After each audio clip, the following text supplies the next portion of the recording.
Kun ji sharhin alkalai akan Star Prince. Yanzu kuma za mu tafi ga mawaki na gaba, wato Mr. A. Prince A. Mr. A. Ai Misters din ne suna diya, amma dai bara mu je dai ga wato Prince A mu ji shi kuma gudunmuwar da ya zo da shi. Mr. A gare ka. Ya kai ne zan yi magana kan wata halitta tun daga foundation har zuwa linta. Gaskiya halinta it is bitter. Zan faɗi ta na sake faɗata na ɗaga ta a lifta ku dan fuskanta yanda a lokacin suka kaskanta wai su ne muke wa kallon kazanta. A haka ne za mu dinga kasaita cin zarafin su ya zama mana aiki when they are on period mu kulle a daki a raba a gado ko ganimar yaki jariri ya ko a birni a yi tsaki. Ilimi ya zo haske ya zo amma ba su tsira ba, abinda ake musu tun da har yanzu ba a daina ba. Kun canja salo ne kawai, shin ba za ku bar su huta ba? Kun san me? Ni kuma ba zan tsagaita ba. Stop all the hating and stop all the raping, and when they need it we should give them a company. Stop women trafficking, stop faking dating and taking young girls as a man and making money. But to see ilimi, any academy, what you can do they can do, and even many. Kapun katambasi, think of your family, think of your sisters and think of their destiny.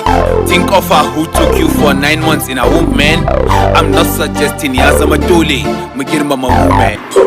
Wato Prince A, gaskiya wannan ce wanda contestants ɗin kuskure ne kuje ko buga ba ko hanya ko ba shigo ba da sallama ba, saboda da ya tashi shiga sai ya zo na kuke da gaba can because in ka duba style ɗin waƙasa rhythms ɗin kalaman kamar lokacin da ake yayin tupac ana hip hop amma sai mutan iyaye a lokacin suna sauraron tupac ya sta saboda mai kalamansa ba na yaro ba ne, yaro sai dai jiki da amma manya su suke tafiya da kalamansa su ga wannan babban magana.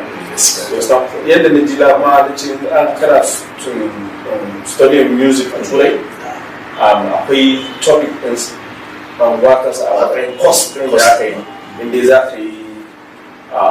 za ka yi music akwai shi tupac course ɗin tupac na ba tabbatar ba wata ba da case ne bi legend da to shi Prince A ya ɗora wannan anyan, saboda mun duba shigowarsa na ja 60 yadda ya shigo ya da kalamansa da karfi, to wannan karin aka ya kara zuwa da kalaman da ya fita da tunanin so Prince A well to a gaskiya zan iya cewa Prince A tabbas ta bayan fage ya shigo dama wannan shirin, a inda zan iya cewa aka ba wa irin mutane waɗanda suke sha'awar waka dama su ma su shigo. To gaskiya kaga duk da ni cewa shi ba a dama da shi a lokacin da ake alal misali auditioning da makamancin haka ba, amma da ya shigo ta bayan fagen sai ya shigo da kafar dama ya tsandama a cikin shirin da baki ɗaya. Kuma zan iya cewa Prince A ɗaya ne daga cikin mawaƙan da gaskiya sun zo da wani abu ne daban, inda suke amfani da ilimi wajen sarrafa mawaƙar ma gabaki ɗaya. Banda yadda yake hawan kan kiɗa, to shi yana amfani da iliminsa ne ya yi bincike domin ya san ma meye ne ma'anar wannan kalmar da aka bashi, sai ya muhawara a cikin zuciyarsa ya rubuta lyrics ɗin ko waƙoƙin a rubuce, sannan ya so kuma ya rera wannan waƙar ya fito da abin da ake bukata. To kaga shi da ya tashi shigowa sai ya ce to bara ya ɗauki ma tukunna wannan kalmar na goma ɗin wato mace, wai shin ba menene ma'anar kalmar, menene ake magana akan mace. Sai ya zo sai ya sarrafa labarin kamar tatsuniya inda yake jaddada abubuwa da ya danganci ita ya mace. To amma a takaice zan iya cewa abubuwan da na tsinta a cikin wannan shafin maganar ba da ya ma gaba ɗaya shine irin cin zarafin da ake wa ya mace. Bai kamata ana cin zarafin su ba. Ta banga kuma muka duba akwai hanyoyin da ake cin zarafin mata daban-daban, alal misali ta bangaren fyaɗe, a ta irin dukansa da ake yi, ko kuma kwace ko a musu sace da kwace da makamacin haka, da abin da ya nuna ne cewa za a tozarta ya mace.